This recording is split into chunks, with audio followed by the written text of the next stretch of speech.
Shalom Aleichem les amis, c'est un plaisir pour moi de vous retrouver et de partager un sujet extraordinaire. Est-ce que Mashiach, le Messie qu'on attend tous, va venir cette année? Vous allez me dire, ce rabbin, c'est un mytho. Il n'arrête pas de parler de ça, mais personne n'a la réponse. Et il y a marqué qu'il ne faut pas en parler. C'est vrai, mais les amis, ce que vous ne savez pas, c'est qu'on a des indices extraordinaires, comme on va l'expliquer aujourd'hui. Est-ce que Mashiach va venir cette année, oui ou non? Bon sang, bonsoir. Écoutez ce cours. Alors tout simplement, il faut savoir que peut-être qu'il est déjà là. Peut-être qu'il est déjà arrivé. Mais il est peut-être tout simplement bloqué dans un embouteillage. Ou bien à un feu rouge. Ou bien à cause d'une parole, une mauvaise parole. Comme on va l'expliquer aujourd'hui. On fait une petite révision ensemble. La Gemara dans Maseret Yoma. Pourquoi le premier temple a été détruit et deuxièmement reconstruit? Pourquoi le deuxième temple a été détruit mais pas encore reconstruit? Alors le premier temple, la Gemara nous dit, il a été détruit à cause de trois choses. La débauche, la luxure. Deuxièmement, l'idolâtrie. Troisièmement, le meurtre. Deuxième temple, à cause d'une seule faute. Ils étudiaient la Torah. Ils faisaient du chesed, ce que vous voulez. Mais quoi? La haine gratuite. Alors on n'est pas là pour parler d'un cours qui dit qu'il ne faut pas faire du lachon hara, et ainsi de suite. On va dire quelque chose d'encore plus fort que ça, les amis. On ne s'adresse pas aujourd'hui aux gens mauvais, aux mécréants, qui s'en foutent de faire du mal aux autres et de les descendre du soir au matin et du matin au soir. On est là pour s'adresser à des gens intelligents, des gens qui croient faire du bien, mais qui ne savent pas, malheureusement, qu'ils empêchent la reconstruction du Beth Amikdash. Ils empêchent Mashiach, qui est sûrement là, de sortir de son embouteillage. Alors, une petite histoire pour vous. Un homme extraordinaire, un bon juif, qui croyait bien faire, on est en train de parler des gens bien, je vous rappelle, qui a commencé à dévoiler sur un des réseaux qu'un juif lui a volé de l'argent.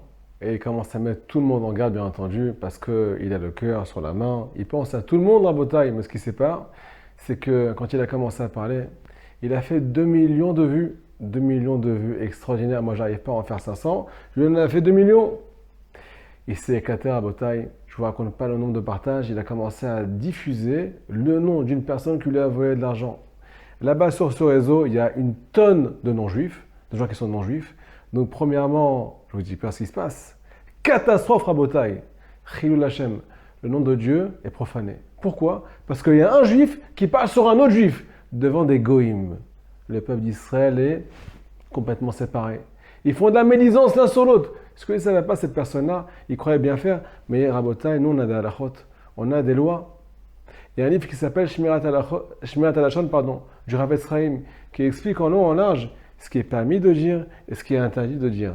Et ce qui est permis, et qu'on sait que c'est permis de mettre les gens en garde. Je vous dis encore plus que ça, les amis. Ces 2 millions de vues là, eux ils ne savent pas, mais ils ont aussi fait du lachon hara. Pourquoi? Parce que quand on entend une mauvaise nouvelle, ou bien quelqu'un qui peut nous nuire, on n'a pas le droit de croire dans ces paroles là. C'est complètement interdit de croire qu'un tel il a fait ça ou ça. On a juste le droit, nous, de prendre du recul et de se protéger. On n'a pas le droit d'y croire à Botaï. Donc 2 millions de lachon hara pour la personne qui a diffusé et aussi pour les personnes qui ont reçu, sans compter tous les partages qui se sont faits à côté. Alors, je vous dis la vérité, quand j'ai préparé ce cours-là, je me suis un peu renseigné, j'ai dit, bon, est-ce qu'on parle de ça, on ne parle pas de ça? Les gens ils m'ont dit, mais attends, quand tu parles d'une personne qui a fait quelque chose de grave et qu'elle essaie de protéger ses frères juifs et ses sœurs juives, de ne pas se faire avoir dans la vie, et de ne pas être volé par un tel. Mais les gens, ils doivent parler, les gens. C'est important de mettre les gens en garde. Imagine-toi, ils m'ont dit ça à moi, imagine-toi, quelqu'un il peut te nuire. Quelqu'un peut nuire à tes enfants. Tu ne vas pas les dévoiler à tout le monde que cette personne-là, elle peut te faire du mal. Elle peut faire du mal à ton entourage. Alors, vous savez quoi? J'ai pris ça au sérieux, j'étais me renseigner. J'étais ouvrir le livre à Botaï. C'est complètement interdit. C'est complètement interdit de dévoiler. Il y a des milliards de conditions. Et des fois, on n'a pas le droit de parler d'une chose, même si elle est très très grave. Même si on parle des pires sujets, sans parfois l'accord d'un tribunal rabbinique. Pourquoi je vous raconte toute cette histoire, les amis? Premièrement, parce qu'en un clic, avec un petit partage dans un des réseaux, on peut faire 2 millions de vues, 2 millions de lachon hara en une seconde. Deuxièmement, plein de juifs qui vont recevoir des fausses informations. Peut-être que ce juif-là qui a soi-disant volé, peut-être qu'il a fait tchouva, peut-être qu'il s'est repenti, peut-être qu'il n'a plus rien à voir avec ce vol, peut-être qu'il a rendu l'argent, ou peut-être qu'il comptait le rendre. Mais quoi? On croyait bien faire. Deuxièmement, Rappelez-vous de la réaction des gens avec qui j'ai parlé. Ils m'ont dit, c'est normal de mettre les gens en garde. Et c'est une mitzvah. Et qu'est-ce que tu aurais fait à leur place?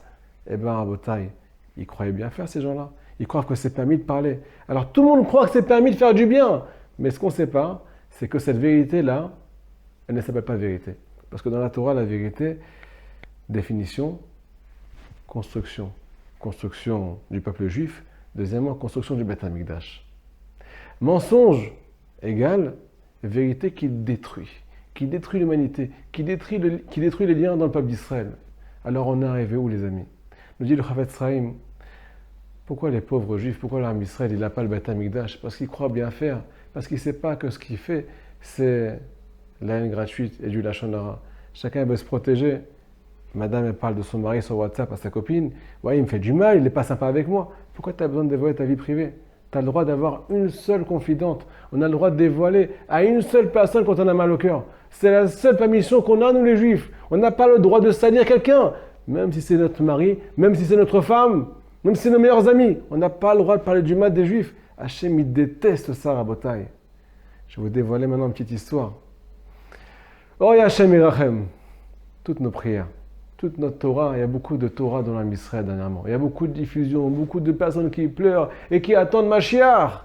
Beaucoup de hitbots, des doutes, beaucoup de choses extraordinaires. Mais ce qu'on ne sait pas, c'est que, de faire du Lachon Hara, pardon, à tort et à travers, et avec tous ces réseaux sociaux, Rabotai, en une parole, des milliards de partages, et on ne peut plus revenir en arrière. Alors ça bloque les prières, les amis. Ça bloque nos prières. Une fois, il y a une histoire avec un rav qui est rentré dans un Beth Knesset. Il a dit, mais cet endroit, il est magnifique, il est extraordinaire. Il est rempli de prières, rempli d'études de Torah. Alors, son shamash, je lui ai posé la question, il me dit, mais pourquoi vous dites ça, rav? C'est un endroit où il n'y a pas beaucoup de... Le rav, il a répondu, mais cet endroit est rempli. Toutes les prières, elles ne dépassent pas le plafond. Il n'y a rien qui bouge, ça ne monte pas dans le ciel. Nous dit le Chavetz Chaim, pourquoi? Parce qu'on dit du mal des enfants d'Akadosh Baruch Hu. Hachem ne supporte pas qu'on dise du mal de ses enfants. À Bota, une petite histoire extraordinaire. Un papa qui faisait jamais cas de ce que son fils y faisait. Quand il cassait des choses, quand il faisait du mal, tout le temps il tournait les yeux. Mais un jour, il y a le directeur qui l'a appelé, le directeur de l'école, et il lui a dit, ton fils, il a brisé la fenêtre là-bas. Alors tu vas devoir repayer. Bien entendu, le papa, il est arrivé avec son fils au rendez-vous. Et là, qu'est-ce qui s'est passé? Eh bien, le père, il a mis une claque à son fils. Il a mal réagi, bien entendu. Mais il ne pouvait pas maintenant, entre guillemets, tourner les yeux. Nous dit le Chavetz Chaim, c'est exactement pareil. Akadosh Baruch Hu, c'est le papa du peuple d'Israël. Et lui aussi, il tourne les yeux. Lo ebit aven beyakov, c'est la paracha, c'est un pasouk.